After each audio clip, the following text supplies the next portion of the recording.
On October 14, 1962, an American U-2 reconnaissance aircraft flew high above the island of Cuba, its cameras quietly recording what human eyes could not yet fully comprehend.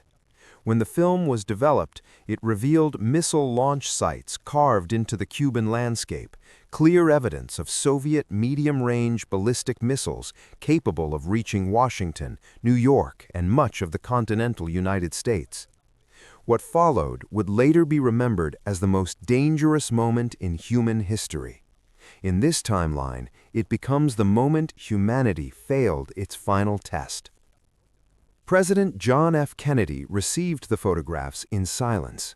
Around him, advisors debated in clipped, urgent tones: airstrikes, invasion, blockade, diplomacy. Each option carried consequences measured not in political cost, but in millions of lives. The Cold War had always been a game of pressure and restraint, a balance maintained by fear. Yet fear itself was now becoming the accelerant. Kennedy chose the middle path, a naval quarantine of Cuba. It was meant to buy time, to force the Soviet Union to reconsider without triggering open conflict. On October 22nd, he addressed the nation, informing the American public that Soviet nuclear missiles had been discovered just 90 miles from Florida. His voice was calm, measured, but beneath it lay the knowledge that events were already slipping beyond control. Across the Atlantic, Soviet Premier Nikita Khrushchev listened to the speech with growing anger and disbelief. From his perspective, the missiles in Cuba were a defensive response to American nuclear weapons stationed in Turkey and Italy, aimed directly at the Soviet heartland. To Khrushchev, the American quarantine was not restraint, it was provocation. As U.S. naval forces moved into position, Soviet ships continued toward Cuba. Each captain now carried the weight of global annihilation on his shoulders. Orders from Moscow were firm but vague. Avoid conflict, but do not back down. Maintain course, but do not fire unless fired upon. The ambiguity was deadly. Beneath the surface of the Caribbean Sea, Soviet submarine B-59 slipped silently toward the blockade line. Cut off from communication with Moscow, battered by depth charges meant as warning signals, the crew believed war might already have begun. The temperature inside the submarine climbed. Carbon dioxide levels rose. Men fainted at their posts. On board was a nuclear-tipped torpedo. In another world, one officer refused consent. In this one, exhaustion, fear, and misinterpretation aligned. The torpedo was armed. The launch order was given. At 11:42 a.m., a nuclear weapon detonated beneath the ocean's surface. The American destroyer USS Beale vanished in an instant, consumed by fire and pressure. Radio contact was lost. Shockwaves rippled through the fleet. For several agonizing minutes, no one knew what had happened. Then the truth emerged. A nuclear explosion, not an accident, not a test.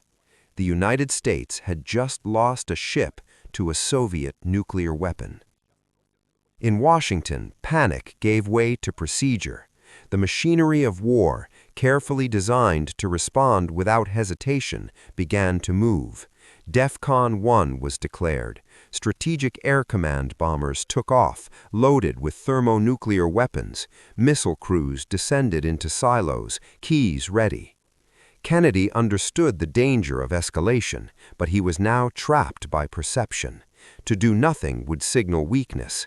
To hesitate might invite further attacks. The logic of deterrence demanded response. On October 25th, U.S. aircraft struck Soviet missile sites in Cuba. Explosions lit the island as runways, radar stations, and launch pads were destroyed.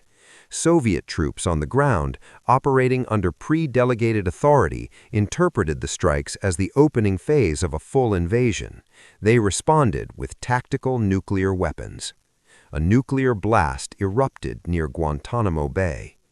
That single detonation erased any remaining ambiguity. The Cold War was no longer cold. News traveled slower than missiles, but faster than diplomacy. In Moscow, reports arrived fragmented and contradictory. American airstrikes, nuclear weapons used on Cuban soil, Soviet forces under attack. Early warning systems detected what appeared to be American missiles, false alarms, but terrifyingly convincing. Khrushchev faced an impossible choice. The doctrine of mutual assured destruction left no room for patience. If the United States was preparing a first strike, waiting meant extinction. Within hours, the decision was made. The order was given. Soviet intercontinental ballistic missiles launched from silos across the USSR, rising like pillars of fire into the sky.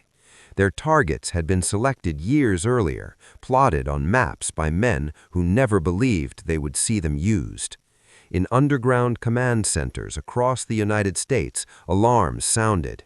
Radar screens filled with incoming trajectories. There was no longer any doubt. This was it. President Kennedy authorized full retaliation. The missiles flew. The first detonation struck the eastern seaboard of the United States just after dawn. New York City was erased in a blinding flash, the skyline collapsing into fire and ash. Washington, D.C. followed minutes later, the seat of American government reduced to a radioactive crater. Boston, Philadelphia, Baltimore, names that once carried centuries of history, vanished in seconds. Across the ocean, Moscow and Leningrad disappeared beneath towering mushroom clouds. London burned. Paris fell silent. Berlin ceased to exist as a city and became instead a scar. The Cold War's front lines ensured Europe suffered some of the heaviest losses. In less than an hour, the industrial and political centers of the world were destroyed. Yet the true catastrophe unfolded not in minutes, but in the weeks that followed. Fires ignited across entire continents, merging into massive firestorms that consumed everything combustible. Smoke and ash rose high into the atmosphere, blocking sunlight on a global scale. Temperatures dropped. Summer ended abruptly. Crops withered in the fields. What scientists would later describe as nuclear winter settled over the planet. In the United States, what remained of the federal government retreated to hardened bunkers. Communication with most of the country was lost. State and local authorities either acted independently or ceased to function entirely. The concept of a unified nation dissolved almost overnight. The Soviet Union fractured even faster. With Moscow destroyed and command structures shattered, regional leaders assumed control where they could. Some imposed martial law, others vanished. Civil war erupted in places already devastated by radiation and famine. China, not directly targeted at first, soon faced the indirect consequences. Crop failures led to mass starvation. Refugees moved across borders that no longer mattered. Global trade collapsed. Oil stopped flowing. Electricity grids failed one by one. Within a year, the world population had dropped by billions. Those who survived learned quickly that radiation was an invisible enemy. Water sources were contaminated. Food carried poison. Children were born sick or not at all. Medicine regressed decades as supplies ran out and knowledge was lost. Cities became death traps. Survivors fled to rural areas, forming small, isolated communities. Barter replaced currency. Guns became symbols of authority.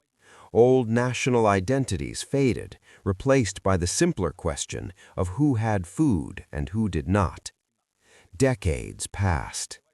The skies remained gray. Sunsets were muted, filtered through layers of atmospheric dust. Many animals vanished entirely. Forests died back. Oceans cooled and acidified, killing reefs and fisheries. Humanity persisted, but diminished, quieter, more cautious.